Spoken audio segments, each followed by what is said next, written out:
Shalom Bapak Ibu, sebentar ibadah kita akan mulai. Biar kita tahu bahwa penyertaan Tuhan selalu ada bersama kita. Amin.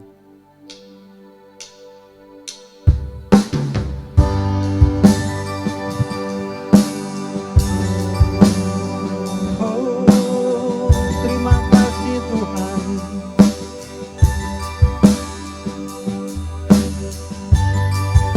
Terima kasih Yesus.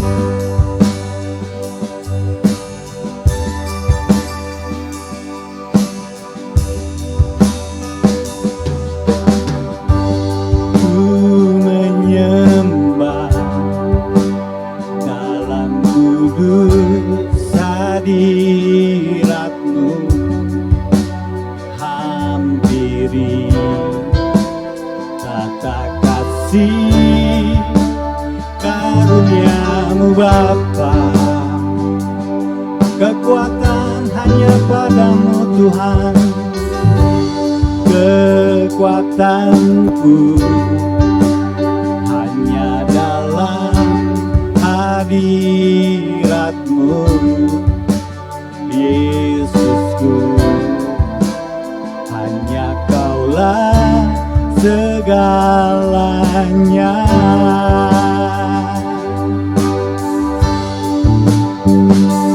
Yakin Kau hadir di sini, ku rasakan kuasa yang tak terbatas. Ku yakin Kau nyata di sini, kemenangan terjadi di sini.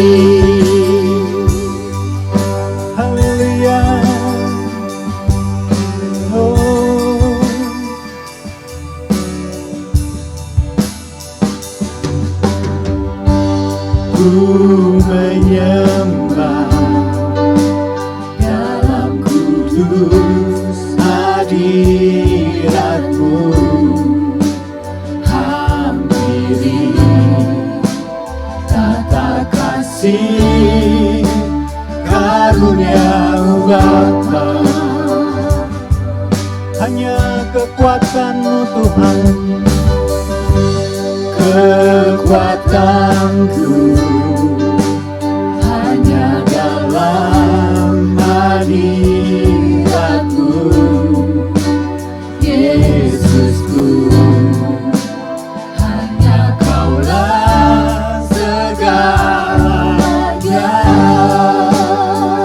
Kami yakin Tuhan, ku yakin Kau hadir di sini, ku rasakan kuasa yang tak terbatas. Ku yakin Kau nyata di sini, kemenangan terjadi di sini. Kami yakin, ku yakin Kau hadir di sini, ku rasakan kuasa yang tak terbatas. Ku yakin Kau nyata di sini, kemenangan terjadi di sini. Genap jiwa kami, genap jiwaku memuji-Mu. Sungguh besar Kau Yesusku. Segenap hatiku menyembah-Mu. Kau besar, Kau besar. Katakan ya besar, Kau besar, Kau besar.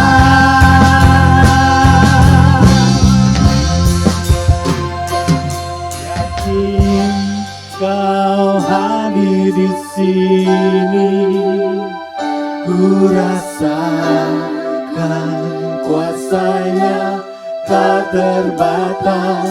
Ku yakin Kau nyata di sini, kemenangan terjadi di sini. Kami yakin, Yakin Kau hadir di sini. Ku rasakan kuasa-Nya tak terbatas. Ku yakin Kau nyata di sini. Kemenangan terjadi di sini. Kesembuhan terjadi di kelepasan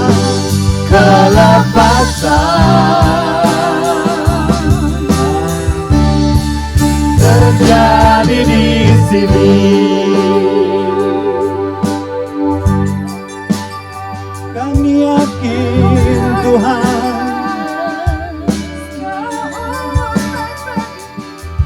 kami yakin Yesus. Haleluya, haleluya, haleluya. Sembahlah Dia, hanya Dia yang layak kita sembah. Haleluya,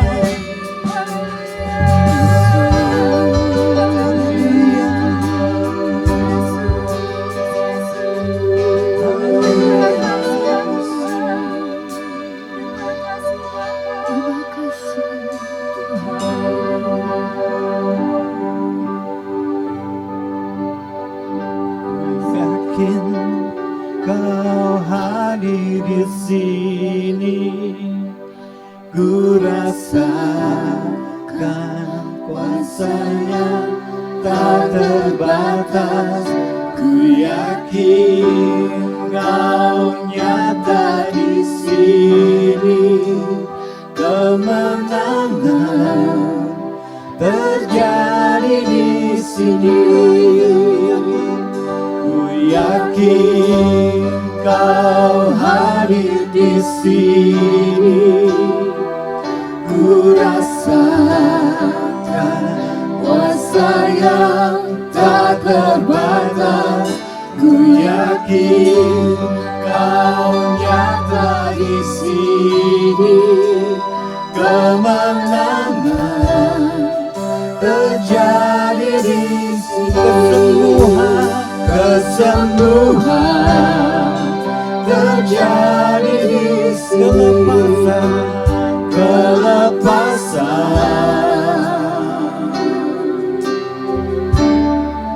terjadi di sini. Amin, amin. Terima kasih Tuhan. Dan kami percaya Tuhan, walaupun keadaan kami di sekitar kami Tuhan, kami yakin Tuhan, Engkau ada bersama kami. Bahkan surga hadir ada bersama kami. Terima kasih Bapak, terima kasih. Hanya di dalam nama Yesus kami siap untuk memuji, meninggikan, membesarkan nama-Mu Tuhan. Amin. Amin. Sebenarnya kita akan memuji Dia, sebab kita tahu apapun keadaan kita yang terjadi, hanya pujian, pujian, pujian hanya untuk Tuhan. Amin. Saya percaya segenap kita sudah datang untuk memuji, meninggikan nama Tuhan. Sebentar kita akan mendengarkan sabda Tuhan. Kami percaya Tuhan, Kau ada dan Kau nyatakan Tuhan. Dan kami tidak akan dapat membalas setiap anugerah yang Kau berikan kepada kami. Anugerah yang terbesar.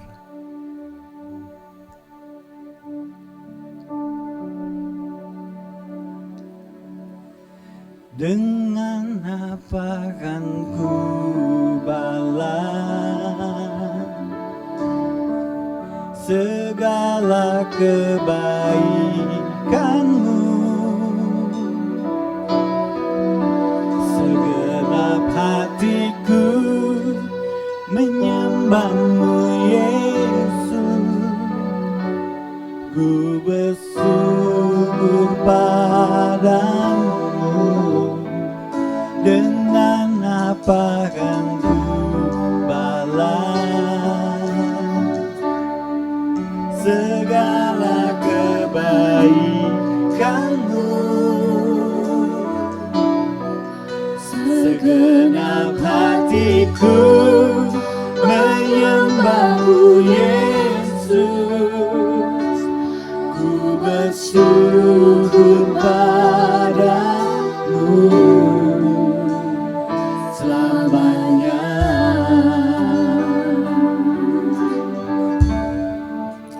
Oh, terima kasih Tuhan.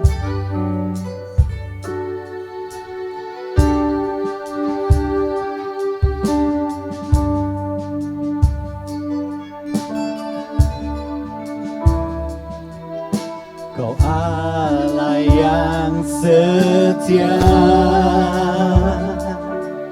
Bapa yang mulia, kasih-Mu besar Tuhan, Kau pulihkan hidupku.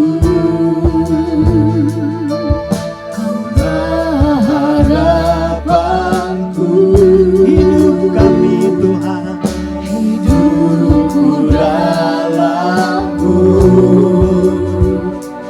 Terima kasih Tuhan, Kau selamatkan hidupku. Dengan apa kan ku balas segala kebaikan-Mu. Segenap hatiku menyembah-Mu Yesus, ku bersyukur dengan apa kan kami balas? dengan apa kan ku balas segala kebaikan-Mu.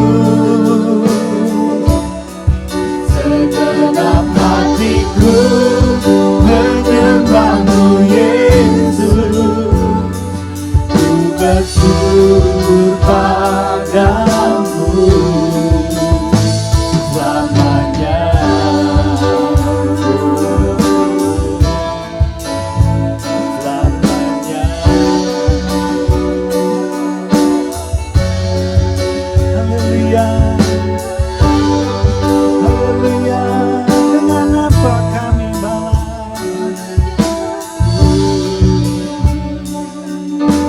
Haleluya,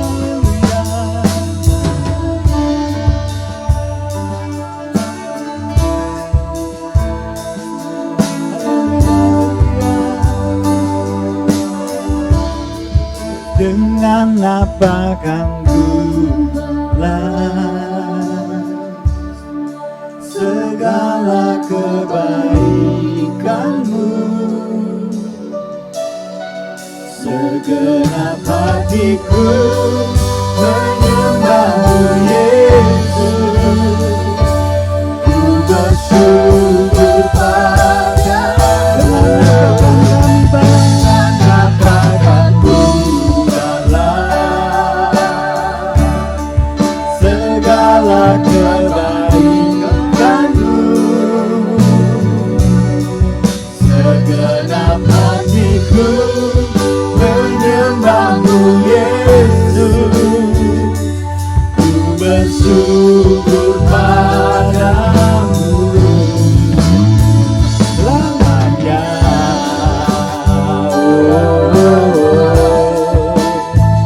Selamanya.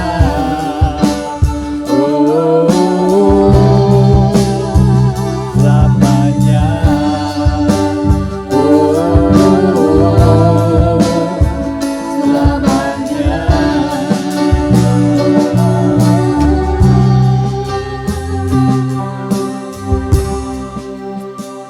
Haleluya. Terima kasih Tuhan. Benar Tuhan. Dengan apa akan kami balas Tuhan kebaikan-Mu? Kami tidak dapat membalas kebaikan-Mu Tuhan. Dengan kehebatan kami pun kami tidak dapat membalas kebaikan-Mu Yesus. Dengan kepintaran kami tidak Yesus. Amin. Tuhan. Amin. Sebentar kami Tuhan akan mendengar sabda-Mu Tuhan. Isi hati-Mu Tuhan. Dan kami siap. Kami umat-Mu siap untuk mendengarkan setiap sabda Tuhan. Terima kasih Bapak, terima kasih. Haleluya, haleluya. Amin. Sebentar saya akan panggilkan hambanya untuk menyampaikan kebenaran firman Tuhan.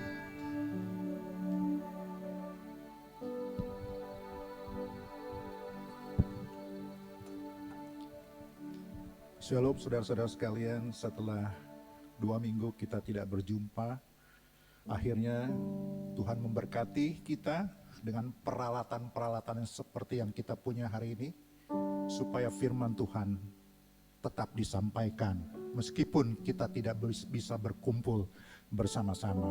Oleh sebab itu, untuk mempersingkat waktu, mari kita buka Alkitab kita di 1 Raja-Raja 17. Dan firman Tuhan hari ini dengan saya beri judul Allah juga mengkarantina umatnya. Siapa yang percaya bahwa Allah juga mengkarantina umatnya? Saudara sekalian, pemerintah Indonesia pada minggu kedua bulan kemarin Maret mengimbau kepada kita untuk mengisolasi diri, mengkarantina diri. Supaya apa? Masalah yang ada di depan kita dapat ditanggulangi.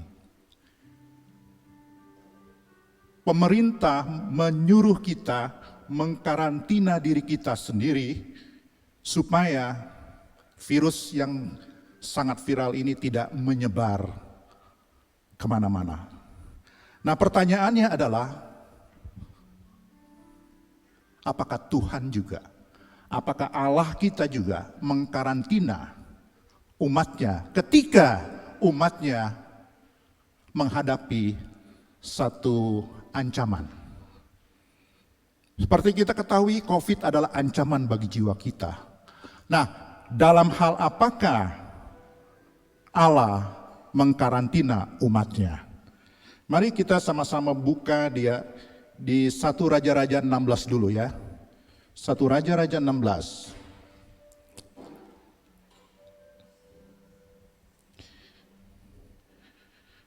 Ayat 29. Ini adalah keadaan Israel ketika Ahab berkuasa atas kerajaan Israel.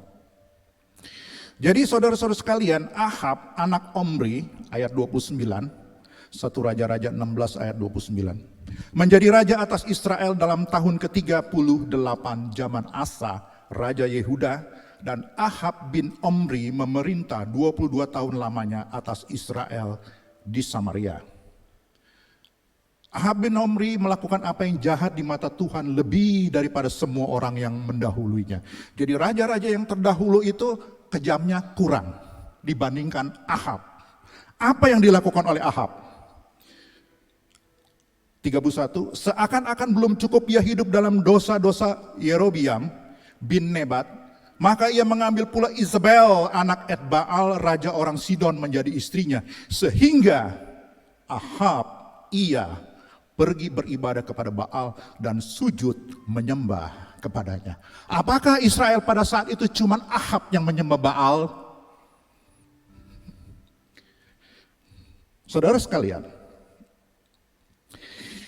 Isabel membuat seluruh bangsa Israel menyembah Baal dan patung Aserah.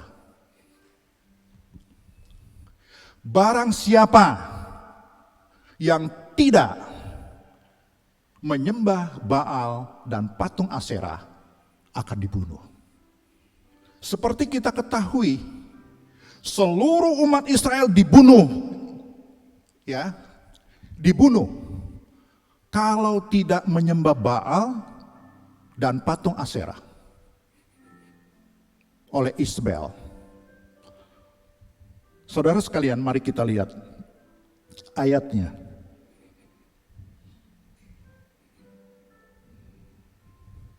Pada saat itu,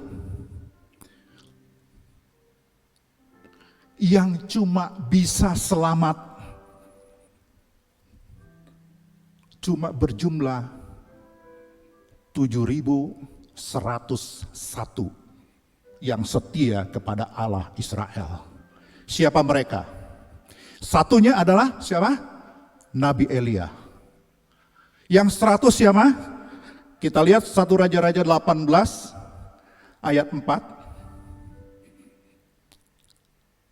Karena pada waktu Isabel melenyapkan nabi-nabi Tuhan, ya, melenyapkan nabi-nabi Tuhan yang tidak mau menyembah Baal dan patung Aserah, Obadja mengambil 100 orang nabi lalu menyembunyikan mereka 50 sekelompok dalam gua dan mengurus makanannya dan minuman mereka. Jadi 1 Elia, 100 nabi-nabi yang disembunyikan oleh Obadja di dalam sebuah gua. Artinya apa? Tuhan mengkarantina umatnya melalui Obadja. Lalu yang 7.000 lagi di mana?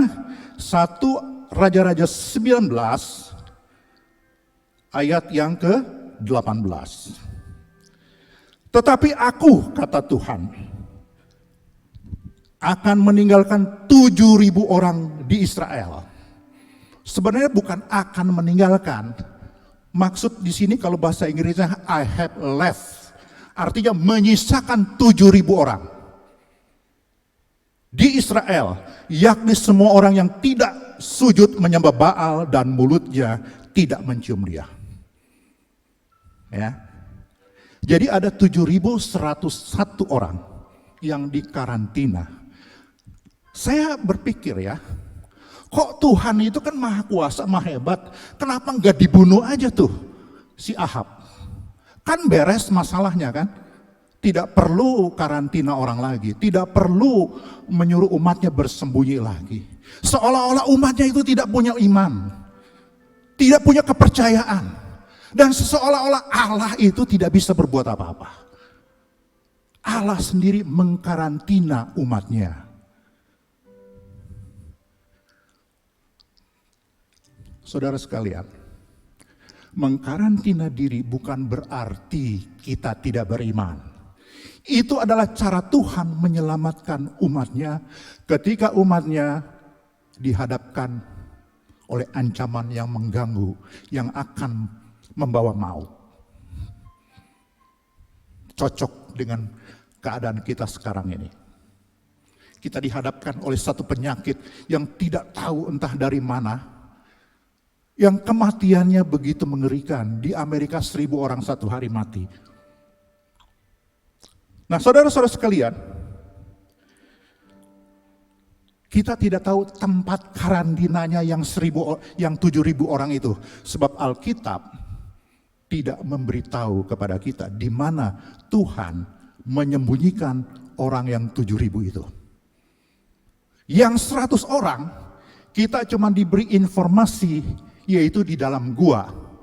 Tapi kita tidak tahu di mana gua itu. Yang tahu hanya Obadja. Elia pun tadinya kita nggak tahu di mana dia.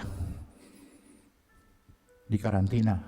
Sebab di 1 Raja-Raja 17, dia tiba-tiba muncul saja di depan Raja Ahab. Kita tidak tahu di mana dia di karantina. Mari kita baca kisahnya. Kisah Allah mengkarantina umatnya. 1 Raja-Raja 17 ayat 1, demikian firman Tuhan. Lalu berkatalah Elia orang Tisbe dari Tisbe Gilead kepada Ahab, demi Tuhan yang hidup Allah Israel yang kulayani, sesungguhnya tidak akan ada embun atau hujan pada tahun-tahun ini kecuali kukatakan. Saudara, Jadi dari 7.101 orang, cuma satu orang yang berani muncul menghadap si pembinasa keji, yaitu Ahab dan istrinya Isabel, yang membunuh semua nabi dan orang-orang yang menyembah Allah Abraham, Allah Ishak, dan Allah Yakub. Cuma satu orang, Elia. Dengan tugas khusus menegur Ahab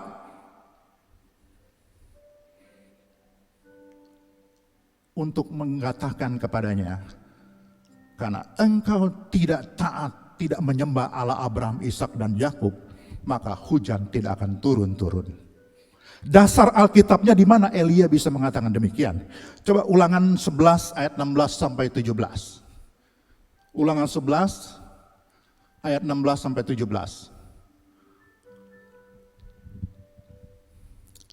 Hati-hatilah supaya jangan hatimu terbujuk, sehingga kamu menyimpang dengan beribadah kepada Allah lain dan sujud menyembah kepadanya. 17. Jika demikian maka akan bangkitlah murka Tuhan terhadap kamu dan ia akan menutup langit sehingga tidak ada hujan dan tanah tidak mengeluarkan hasil. Saudara, ketika Elia disuruh untuk menghadap Ahab untuk menyampaikan teguran Tuhan, kira-kira hatinya takut enggak? Dia pasti sudah mendengar semua nabi-nabi Tuhan dibunuh. Coba kita lihat pernyataannya. Elia, pernyataan Elia, bahwa dia hanyalah satu-satunya, menurut dia, hanya satu-satunya dia yang taat kepada Allah.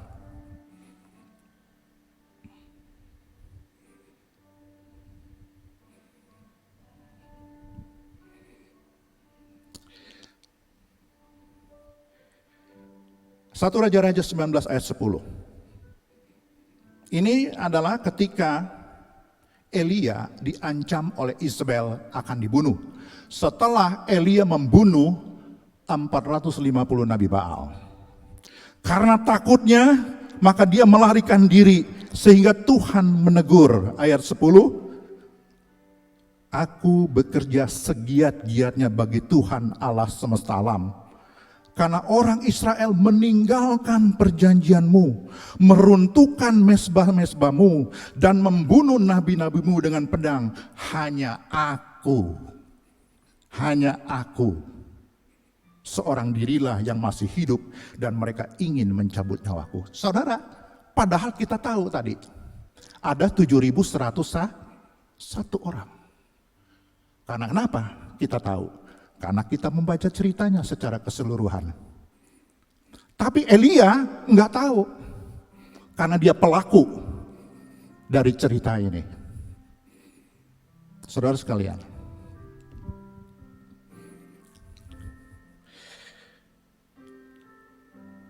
Balik lagi ke 1 Raja-Raja 17 tadi.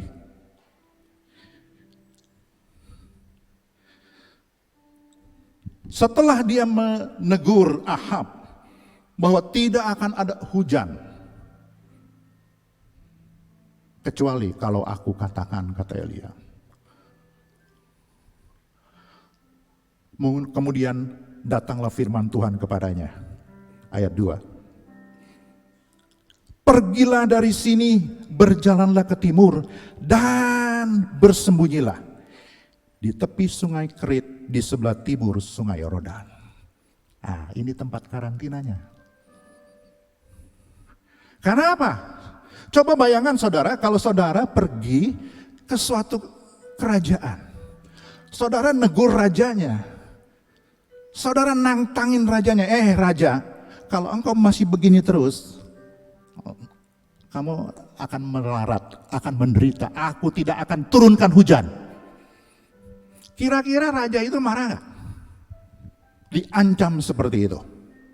Pasti pasti. Dan Tuhan tahu nyawa Elia terancam. Oleh sebab itu Tuhan berfirman, Elia, pergilah dari sini, berjalanlah ke timur dan bersembunyilah. Sembunyikan dirimu di tepi sungai Kerit di sebelah timur sungai Yordan. Nah, kita tahu nih tempat karantinanya. Ya enggak? Yang 1000 kita nggak tahu. Yang 100 kita nggak tahu. Tapi persoalannya adalah di tepi sungai Kerit. Di sebelah timur sungai Yordan. Oke, sebelah timur sungai Yordan kita tahu. Di tepi sungai Kerit, di mana yang dimaksud Tuhan di tepi sungai Kerit? Sungai kan panjang, betul nggak? Mau tepi yang mana? Tempat dia mengisolasikan diri.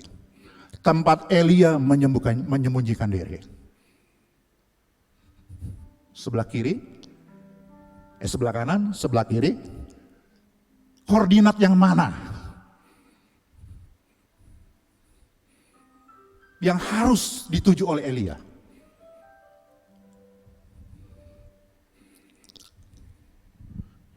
Mari kita teruskan. Supaya kita tahu di mana Elia harus bersembunyi. Ayat 4. Engkau dapat minum dari sungai itu, dan burung-burung gagak telah kuperintahkan untuk memberi makan engkau di sana. Ya, masih kurang jelas kan? Masih kurang jelas. Nah, untuk melihat caranya Elia bagaimana, mari kita lihat dulu Markus 14 ayat 13. Caranya, hikmat yang diberikan oleh Tuhan. Markus 14 ayat 13.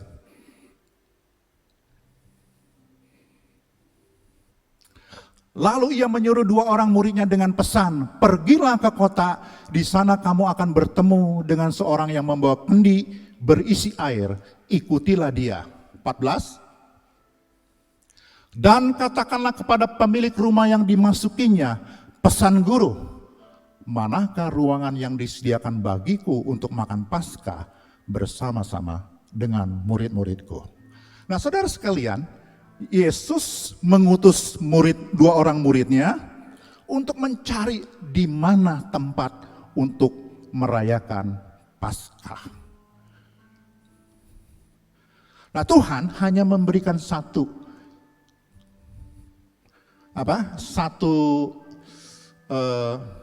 tanda.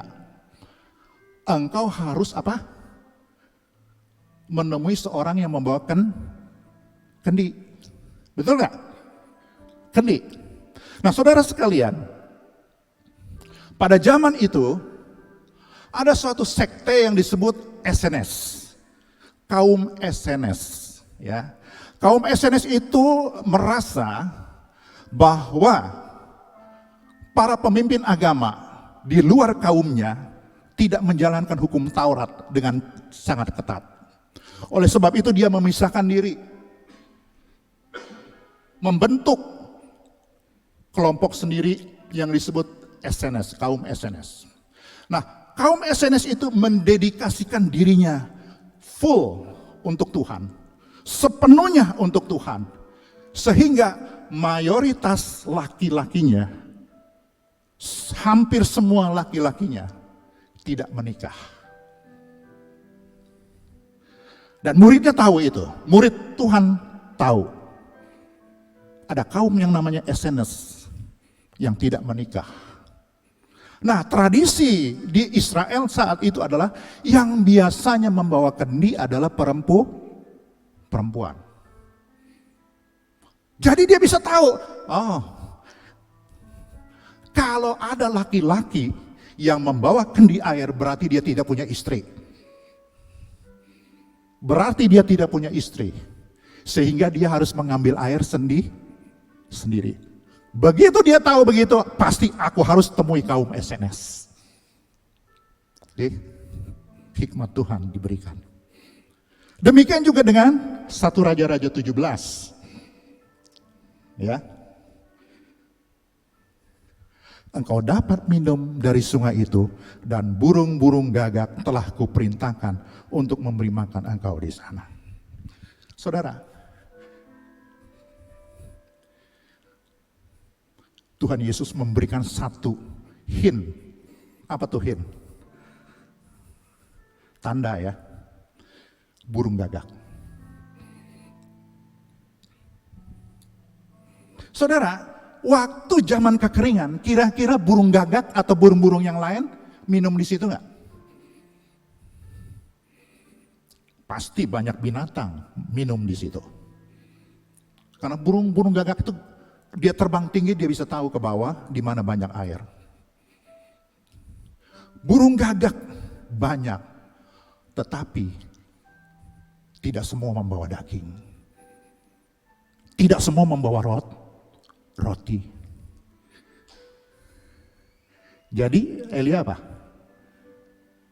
Pergi menuju kerumunan burung gagak dan dicarilah burung mana yang membawa roti dan daging. Karena Tuhan apa? Aku telah berbicara. Burung-burung gagak telah kuperintahkan. Jadi sebelum Yesus Tuhan Allah memerintahkan Elia pergi ke sungai Kerit, dia sudah memerintahkan burung gagak untuk membawa roti dan daging untuk memelihara Elia di sana pagi dan petang. Jadi gampang aja Elia.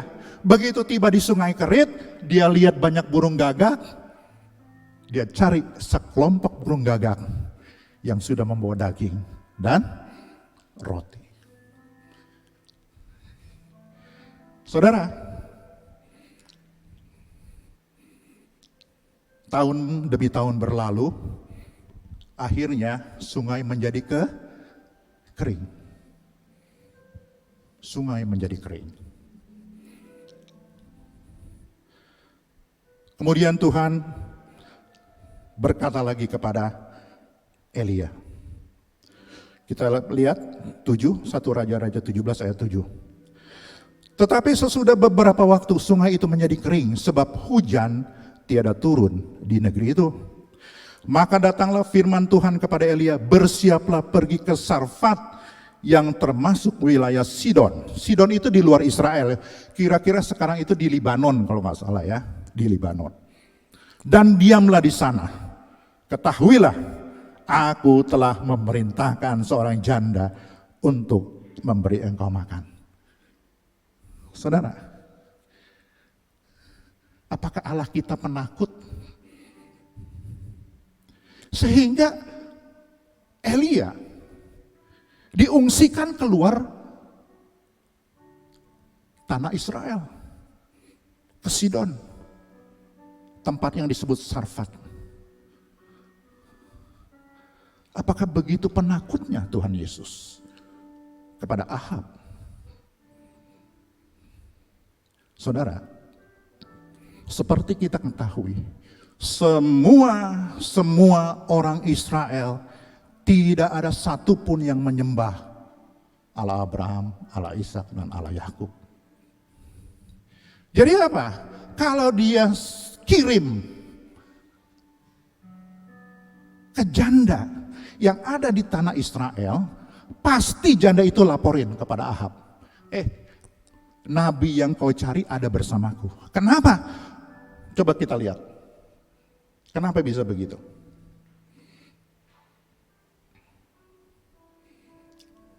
Obadya ketika itu disuruh oleh Ahab, ya, untuk mencari Nabi Elia. Coba ayat 5. Ahab berkata kepada Obadya, jelajahilah negeri ini dan pergi ke segala mata air dan ke semua sungai, barangkali kita menemukan rumput sehingga kita dapat menyelamatkan kuda dan bagal dan tidak usah kita memotong seekor pun dari hewan itu. Lalu mereka membagi-bagi tanah itu untuk menjelajahinya. Ahab pergi seorang diri ke arah yang satu, dan Obadya pergi ke arah yang lain. Sedang Obadya di tengah jalan, ia bertemu dengan Elia. Setelah mengenali dia, ia sujud serta bertanya, "Engkaukah ini, hai tuanku Elia?" Elia menjawab, "Benar. Pergilah katakan kepada tuanmu, Elia ada." Lalu jawab Obadya apa? Ayat 9. "Apakah dosa yang telah kuperbuat, maka engkau hendak menyerahkan hambamu ini kepada Ahab, supaya aku dibunuhnya?" Jadi ketika Elia mengatakan, Obadya, katakan kepada Ahab, aku ada.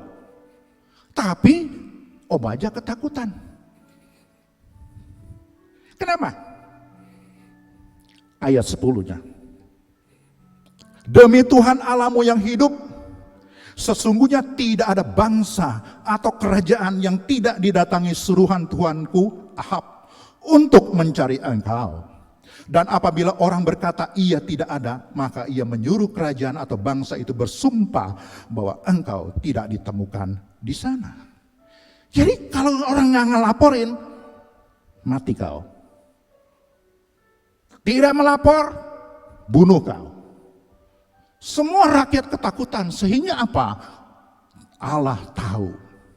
Allah tidak menyerahkan Elia kepada janda di Sarfat oleh karena semuanya mengalami ketakutan. Tidak ada satupun orang yang percaya kepada Allah Abraham, Allah Ishak, dan Allah Yakub bahwa Allah sanggup melindungi. Oleh sebab itu dia disuruh menemui janda di Sarfat. Dan Tuhan berkata, aku telah memerintahkan janda itu untuk memelihara hidupmu. Nah saudara, itu lagi, aku telah memerintahkan janda di Sarfat. Itu kodenya. Ya. Berarti apa? Pasti janda itu punya makanan. Nah, setelah sampai Elia di kota Sarfat,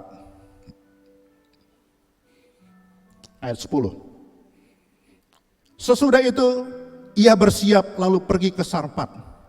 Setelah ia sampai ke pintu gerbang kota itu, tampaklah di sana seorang janda sedang mengumpulkan kayu api. Ia berseru tanpa ragu-ragu. Ya, Elia berseru tanpa ragu-ragu kepada perempuan itu, katanya, cobalah ambil bagiku sedikit air dalam kendi supaya aku minum. Kenapa? Saudara,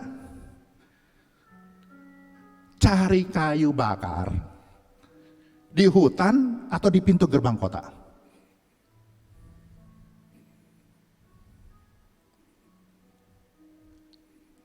Mencari kayu bakar itu harus di hutan. Karena di pintu gerbang kota itu adalah tempat orang-orang berdagang, tempat orang-orang bertemu, tempat orang-orang menghakimi suatu persoalan pada zaman itu. Tidak ada yang mencari kayu bakar. Elia melihat keanehan ini dan dia tahu inilah dia orangnya, kemana aku harus pergi. Saudara, Sarfat beda dengan Sungai Kerit, betul nggak? Berbeda tempatnya, tetapi ada kesamaan. Ada kesamaan tempat di mana Elia mengkarantina dirinya. Apa itu kesamaannya? Sama-sama ada utusan Tuhan. Kemanapun engkau pergi, asal ada utusan Tuhan, engkau selamat. Kemanapun kita pergi, asal ada utusan Tuhan, kita dipelihara. Asal ada utusan Tuhan. Saudara, konteksnya dengan persoalan kita hari ini adalah di mana tempat kita mengkarantina diri kita. Di mana? Tadi sudah disebutkan oleh firman Tuhan, dimanapun engkau akan dipelihara, engkau akan dilindungi asal ada apa? Utusan Tuhan. Nah, saudara, adalah tempat yang tepat untuk kita mengkarantina di rumah kita. Kita baca Mazmur 91 ayat 10. Mazmur 91 ayat 10.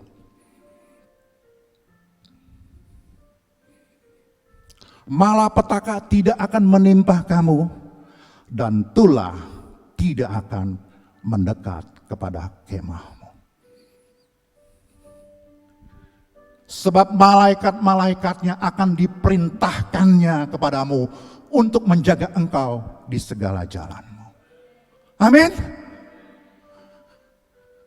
Di rumah kita tidak ada tulah mendekat. Saudara,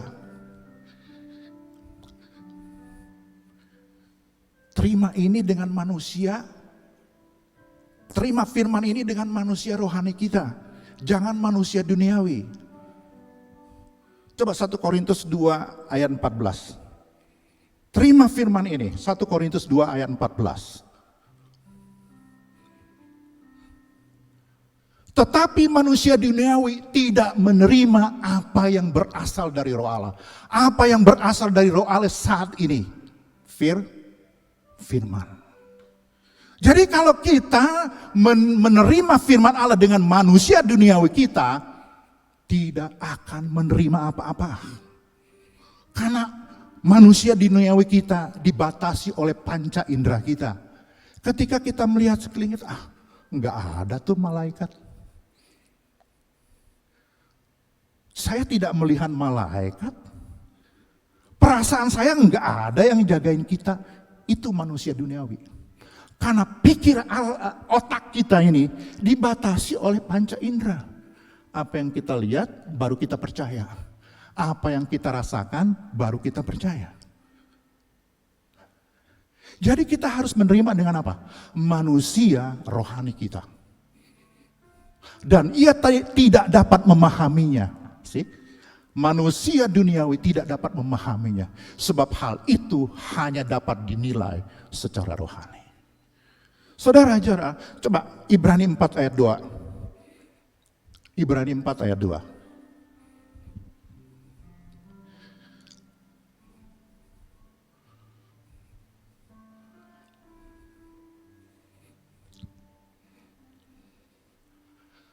Karena kepada kita diberitakan juga kabar kesukaan. Sama seperti kepada mereka. Tetapi firman pemberitaan itu tidak berguna bagi mereka. Karena apa? Tidak bertumbuh bersama-sama oleh iman dengan mereka yang mendengarkannya. Jadi jangan tangkap firman Tuhan itu dengan manusia duniawi yang tidak berdasarkan iman. Tapi manusiawi itu menerima sesuatu berdasarkan apa yang dia lihat, dia dengar, dia rasakan. Tetapi manusia rohani menerima dengan iman. Tanpa iman, kita tidak bisa mengatakan amin, amin, amin. Mungkin kita berkata amin, tapi dalam hati kita, masa iya sih? Menerima firman Tuhan tidak boleh dengan manusia duniawi kita, tetapi harus manusia rohani kita. Amin. Oleh sebab itu saudara-saudara sekalian, tempat teraman bagi kita adalah di rumah, di mana utusan Tuhan berada. Saudara, itu cuma malaikat. Tapi the real messengers, utusan yang asli, yang sungguh-sungguh yang kita punya sekarang ini siapa? Yesus Kristus. Di mana Yesus Kristus itu berada saat ini? Roma 8 ayat 9. Roma 8 ayat 9. Tetapi kamu tidak hidup dalam daging, melainkan dalam roh. Jadi kalau kita hidup dalam daging, gak bisa. Dibatasi oleh panca indera. Jika memang roh Allah diam di dalam kamu. Tetapi jika orang tidak memiliki roh Kristus, ia bukan milik Kristus. Apakah kita memiliki roh Kristus? Enggak tuh, mana ya roh Kristus? Enggak ada tuh. Jangan menilai dengan manusia duniawi. Manusia rohani yang harus kita utamakan ketika kita mendengar firman Tuhan. Kita memiliki roh Kristus, yaitu Kristus sendiri dalam roh ada di dalam kita. Nah, kalau malaikat aja berkemah di sekeliling kita, tidak ada satupun tulah mendekat kemah kita. Apalagi Tuhan Yesus ada di dalam diri kita. Saudara sekalian, tetapi bukan berarti kita bertindak gegabah. Ikuti Tuhan Yesus, itu Allah Bapa. Kalau mau dibunuh itu Ahab gampang. Tetapi bukan itu caranya. Allah mengkarantina umatnya. Ikuti. Jangan sombong. Gua beriman, gua apanya gua tabrak. No. Itu bukan cara Tuhan. Itu cara daging. Kesombongan yang ada. Mari kita lihat. Kita lihat kisah 28 ayat 36. Orang beriman itu tidak bertindak gegabah. Ya, mentang-mentang dia bilang aku dipakai Tuhan, aku beriman, udah pelok sana pelok sini. Nggak mau mengkarantina diri. Akhirnya apa? Banyak pendeta mati. Jemaatnya tercemar virus. Itu bukan cara Tuhan. Cara Tuhan menghindar. Coba Mazmur 22 ayat 12 ya, sebelum kita masuk ke ini. Mazmur 22 ayat 12.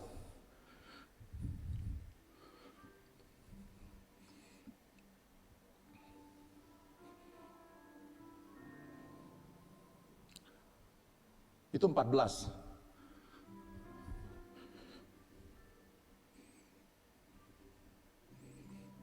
Oh sorry, Amsal 22 ayat 3, sorry. Amsal 22 ayat 3. Amsal 22 ayat 3.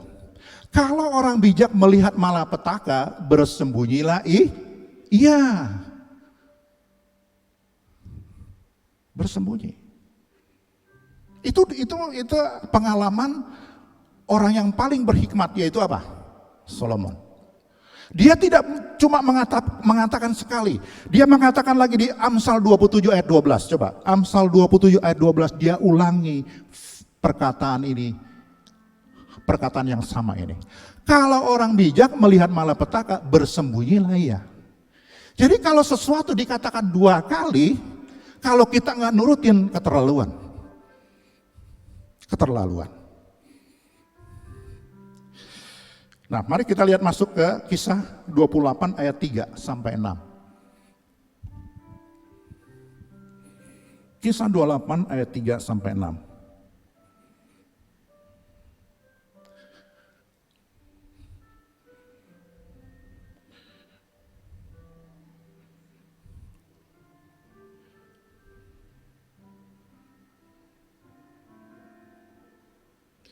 Ini cerita tentang Rasul Paulus ketika terdampar di satu pulau.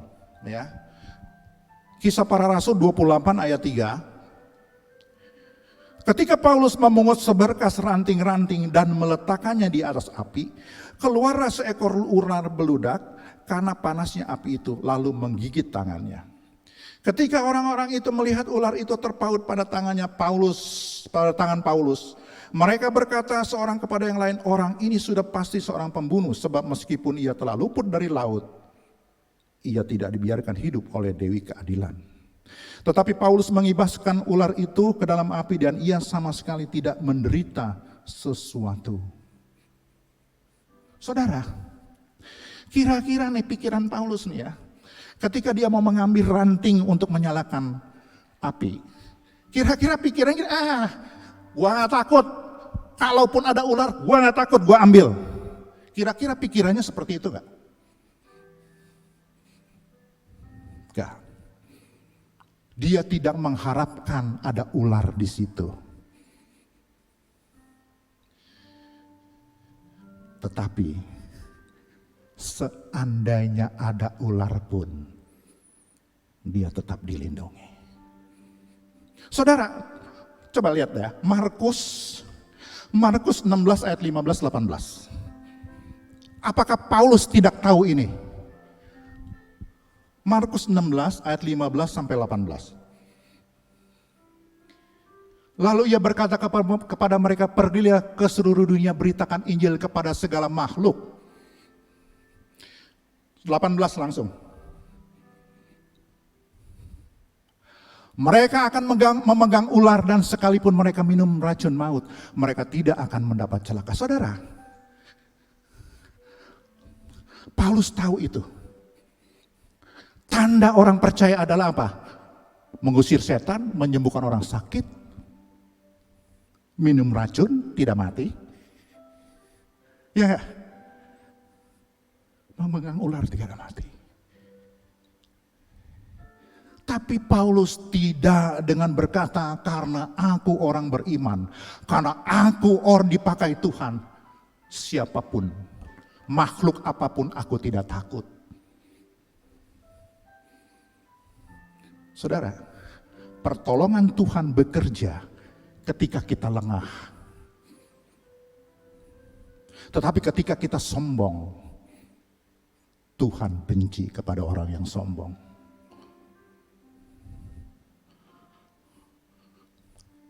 Kisah yang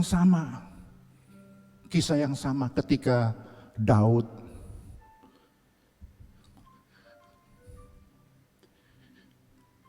dikejar-kejar oleh Saul di suatu pegunungan. Saul dari sebelah sana, Daud dari seberang sini. Ketika Daud hampir tertangkap,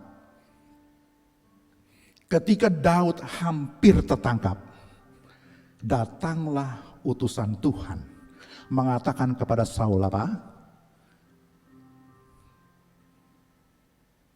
Ibu kota sudah diserang oleh musuh.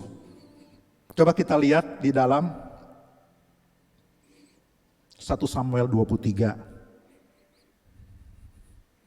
ayat 25.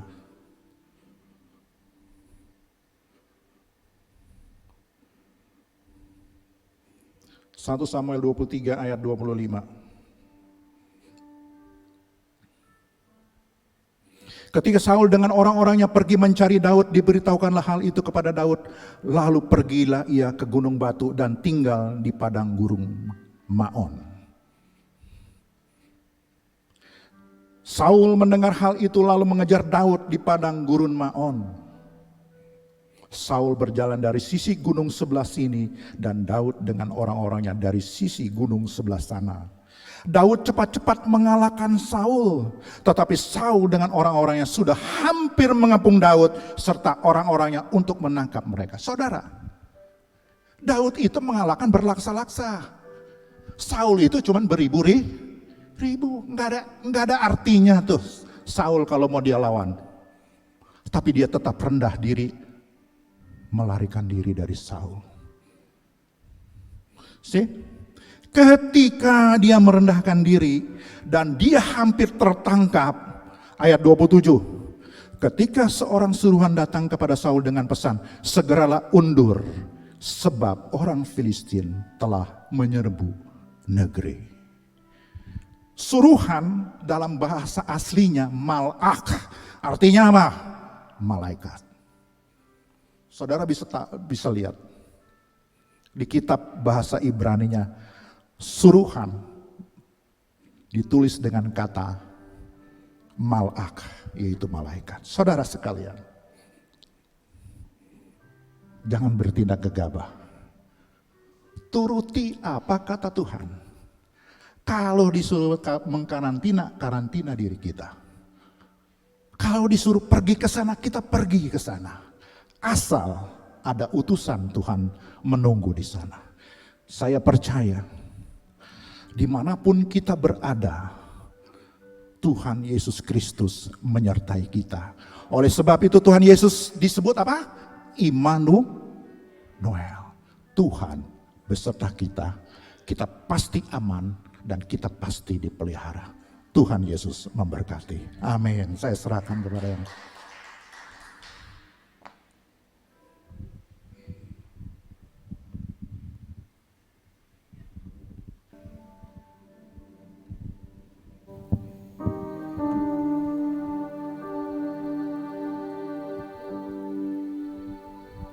Saudaraku, satu kesempatan yang indah telah melihat dan diingatkan oleh firman Tuhan, dan ada satu hal bukan cara kebiasaan. Firman Tuhan menyuruh kita tetap ingat akan kematian dan pengorbanan Tuhan Yesus. Karena itu sebentar akan melakukan perjamuan kudus. Satu hal yang sangat indah, karena pada akhir zaman ini kita masih dipercayakan oleh Tuhan satu hal yang sangat indah sekali. Dikatakan dalam firman Tuhan sebelum para petugas dipersiapkan, dalam 1 Korintus 11 ayat 23 ada dikatakan begini, sebab apa yang telah dikuteruskan kepadamu telah aku terima dari Tuhan, yaitu bahwa Tuhan Yesus pada malam waktu dia diserahkan mengambil roti, dan sesudah itu ia mengucap syukur. Dia juga mengambil cawan, dan setelah itu dia mengucap syukur. Nah, karena itu saudaraku, terhampat di depan kita ya akan materia roti dan anggur. Kita mau sama-sama berdoa untuk kedua bahan ini, material ini. Terpuji Allah Bapa di surga. Kami bersyukur Tuhan melihat kebaikan dan kepedulian-Mu, sehingga malam hari yang sangat indah ini, hari ini Engkau masih berikan kesempatan kepada kami untuk menerima makan saya dengan Engkau Tuhan, menerima tubuh dan darah-Mu Tuhan.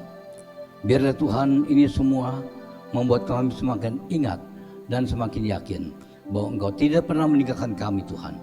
Karena berkat kematian-Mu di kayu salib, bahwa kami telah Engkau selamatkan saat ini dan sampai selama-lamanya. Terima kasih Tuhan, terima kasih. Dan untuk itulah kita akan sama-sama menerima tubuh dan darah Yesus. Ya, selalu dibagikan. Ya.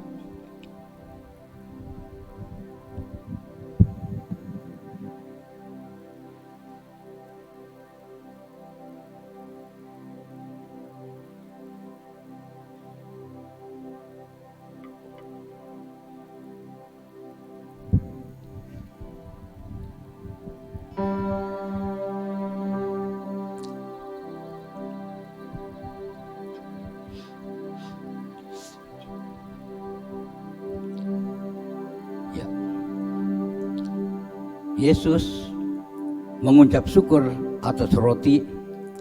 Ia memecah-mecahkannya dan berkata, inilah tubuhku yang diserahkan bagi kamu. Perbuatlah ini menjadi peringatan akan aku. Kita akan sama-sama menerima tubuh Kristus ini sebagai satu peringatan akan kematian Yesus. Dalam nama Yesus kita sama-sama menerimanya. Puji Tuhan.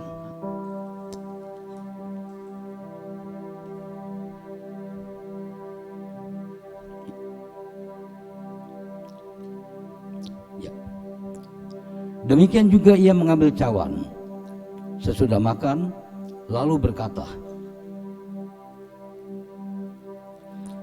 cawan ini adalah perjanjian baru yang dimeteraikan oleh darahku. Perbuatlah ini setiap kali kamu meminumnya menjadi peringatan akan daku. Kita sama-sama menerima dalam nama Yesus. Oh haleluya.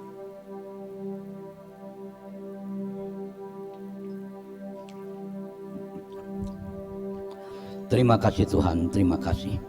Sebab setiap kali kami makan roti ini dan minum cawan ini, kami memberitakan kematian Tuhan sampai Ia datang.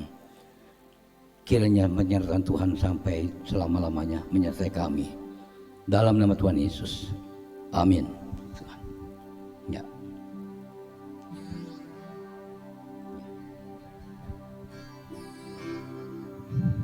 Sebentar kita akan akhiri ibadah kita.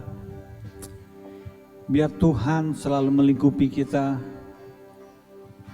Tuhan selalu melindungi keluarga kita.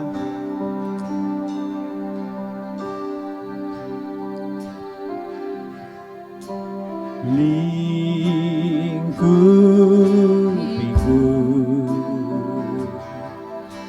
dengan sayapmu, naungi kami Tuhan, naungiku dengan kuasa-Mu. Di saat badai bergelora, ku akan terbang bersamamu. Bapa, Kau Raja atas semesta, ku tenang sebab Kau Allahku.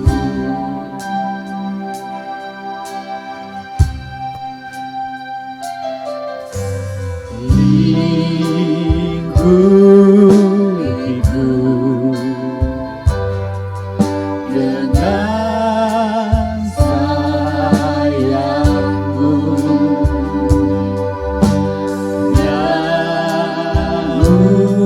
naungiku dengan kuasa-Mu. Di saat badai bergelora, ku akan terbang bersamamu.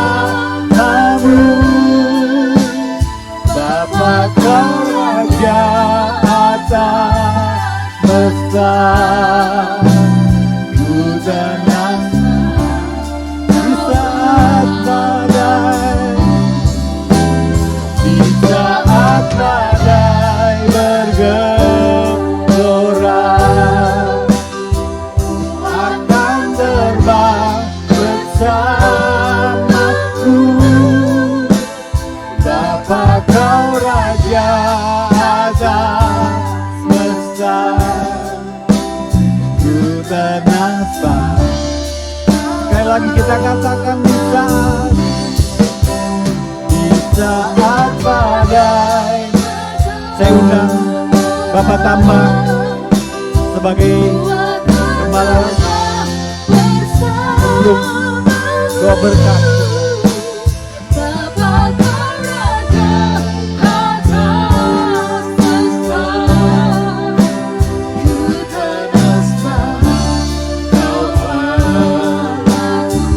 Ku tenang sebab, ku tenang sebab Kau aku. Ku tenang sebab Kau Allahku.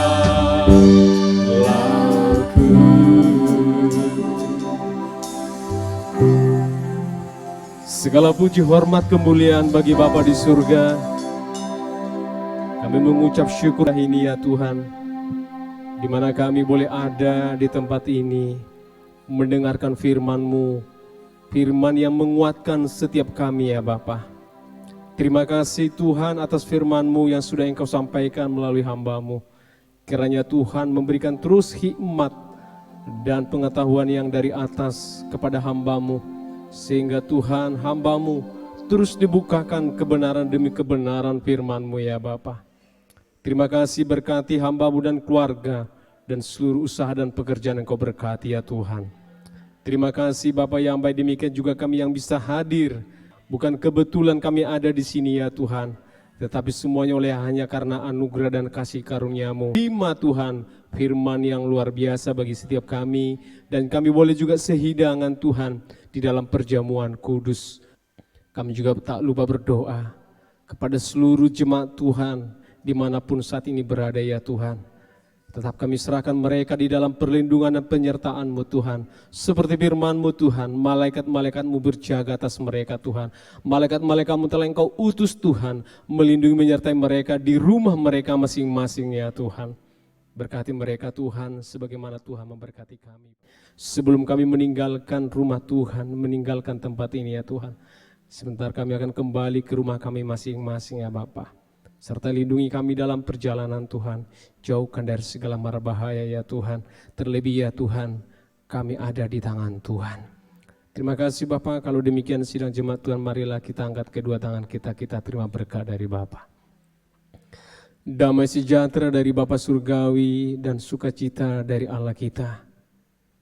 Serta cinta kasih dari Yesus Kristus dan persekutuan dari dalam Roh Kudus. Itulah yang menyertai kita sampai selama-lamanya. Di dalam nama Bapa, Anak, dan Roh Kudus, Tuhan Yesus Kristus yang percaya dan menerimanya, sama-sama kita katakan, amin. Tuhan Yesus memberkati.